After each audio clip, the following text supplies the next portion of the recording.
La corrupción. Vamos a analizar en esta oportunidad el libro Historia de corrupción del escritor y historiador Alfonso Quirós.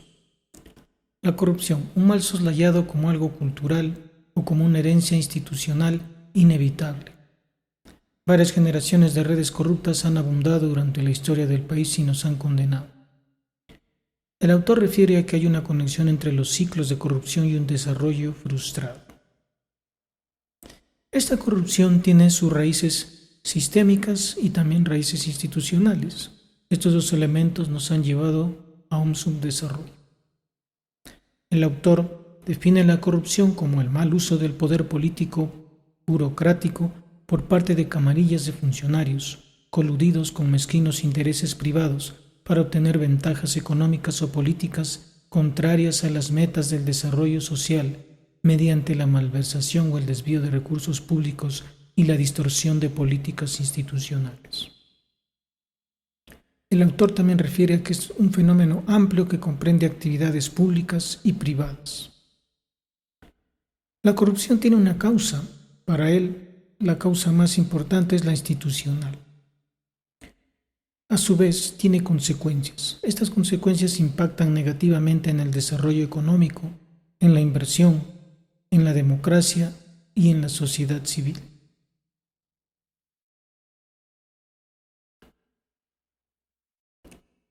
El autor también nos hace referencia a las corrientes que han buscado entender la corrupción. Entre ellas tenemos los relativistas históricos y antropólogos. Los sistemas políticos premodernos necesitaron la corrupción como un facilitador o un lubricante para funcionar y dar un grado de estabilidad y posicionamiento a grupos emergentes. Esta hipótesis relativista se podría aplicar a grupos relativamente marginados, como por ejemplo lo fue aquí en el Perú la élite criolla colonial, que compró puestos de autoridad influyentes y se dedicó al contrabando. No obstante, otra visión puede ser la culturalista. La corrupción está determinada por la cultura. En ese sentido, diferentes países con culturas diferentes tendrán niveles de corrupción diferentes. Sin embargo, esta propuesta culturalista falla al explicar los intereses y factores institucionales que yacen en el centro de las causas y consecuencias de la corrupción. Otra corriente que tomó importancia en la década de los 60, 70 y 80 fue el marxismo. Aquí asocian al capitalismo con la corrupción, la expropiación injusta y la dependencia externa. Para los marxistas, la élite o las oligarquías tienen prácticas corruptas o criminales, pues se venden al imperialismo. Sin embargo, los marxistas no logran explicar la corrupción que hubo en regímenes socialistas revolucionarios, como fue en la Unión de Repúblicas Socialistas Soviéticas, en países como Corea del Norte, en la misma China, Cuba o hoy en Venezuela. Para el autor, el marco analítico más importante en el análisis de la corrupción es el institucional.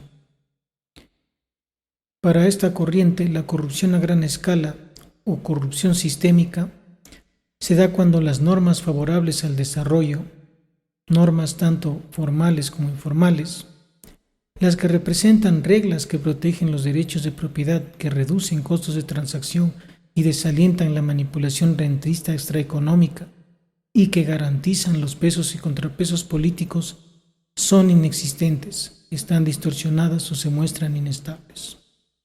Es decir, las instituciones son las reglas de juego en una sociedad que la ayudan a ser más eficiente, más operativa y más justa.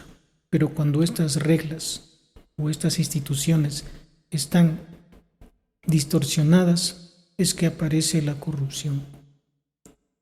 La falta de disuasivos adecuados impide contener comportamientos oportunistas y despóticos, las ventajas rentistas de aquellos con acceso al poder.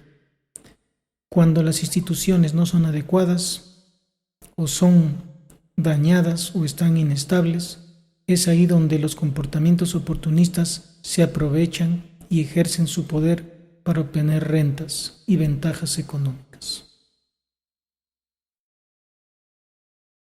Para el autor, los costos de la corrupción son de tres tipos: directos, indirectos e institucionales.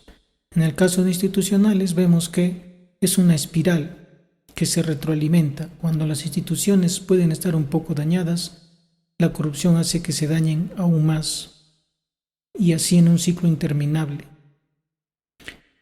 En cuanto a los costos directos, en el caso del Perú, predominan, por ejemplo, la corrupción ligada al poder ejecutivo, que tomaría en cuenta ganancias y botines ilegales realizados desde tiempos de la colonia, como virreyes, caudillos, presidentes y dictadores. Otro tipo de corrupción directa son las corruptelas militares, precisamente en sus contratos de armas, equipamiento, entre otros.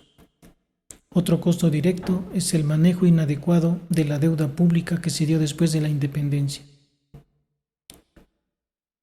Entre los costos indirectos de la corrupción en el Perú podemos mencionar el contrabando, que reduce ingresos tributarios y aumenta lo deshonesto en funcionarios.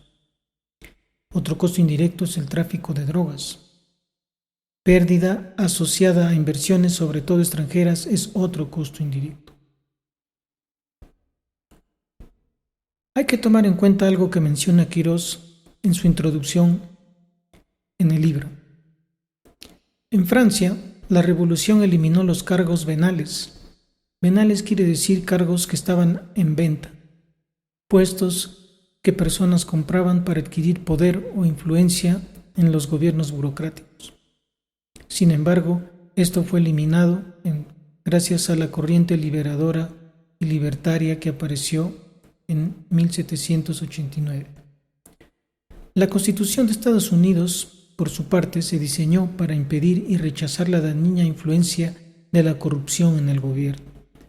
Es decir, que Estados Unidos partió de un principio básico: construir una constitución que dé y permita el desarrollo de instituciones fuertes y sostenibles en el tiempo.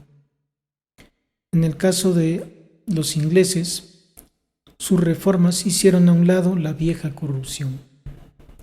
En contraste a estos tres casos que menciona Quirós, España y sus colonias siguieron luchando con gobiernos patrimoniales y con una corrupción persistente y sistemática.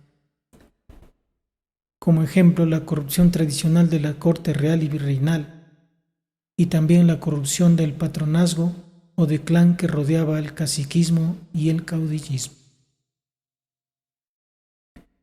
En el siguiente episodio seguiremos mencionando y analizando lo que Quirós habla sobre la corrupción, pero ya desde la visión del capítulo 1. Gracias.